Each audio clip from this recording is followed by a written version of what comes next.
On we roll on this beautiful Friday afternoon here at the Red Mile, week 2, day 1. And I'm so happy to be joined by Jeff Fout of Winback Farm, head trainer of Winback Farm, of course.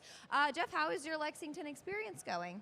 Well, it's been a beautiful day in the neighborhood. The weather's been very cooperative, nice and warm, sunny out most of the time. You couldn't ask for any better. No, you couldn't. It is a beautiful day out, of course. It'll be a little chillier the next couple of days, but still great weather for racing. Tell us a little bit about what you do, the head trainer at Winback Farm, and your involvement with Winback Farm.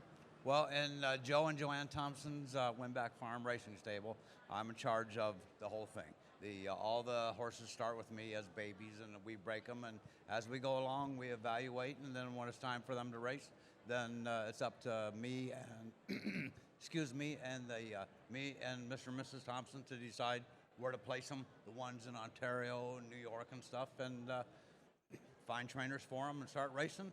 And most of the time we do a pretty good job of picking the right people. Sometimes we have to make a little adjustment, but it's a rewarding job. I've always liked young horses. It's like raising children as you watch them progress and grow, and you think like, what the hell's the matter with that one? And then all of a sudden one day, like, wow, that was pretty good, you know? And so it puts a smile on my face. So not only is Winback a big breeder and a breeding association in the business, they have obviously a lot of horses everywhere. So how important or how great is it of the dual eligibility, of course, in all sorts of jurisdictions to be able to come and race in Kentucky and have those 3 levels of sire stakes? Well, we're now involved in that a lot because it's a lucrative deal.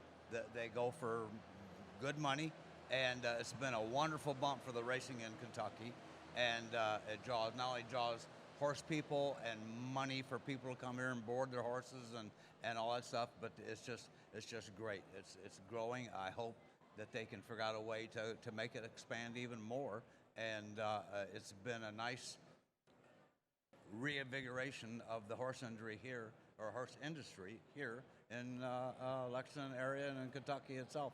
And speaking of that, you know, last week we had 3 days of Grand Circuit racing. We have another 3 days ahead of us, and it's just so great to see so many jurisdictions come together in Kentucky. You get horses that may not have been racing against each other. We saw TCI and Carl face up, but the whole business as a whole is just, it's so great to see everybody in Lexington. Well, that's the wonderful thing about Kentucky. It brings people from throughout the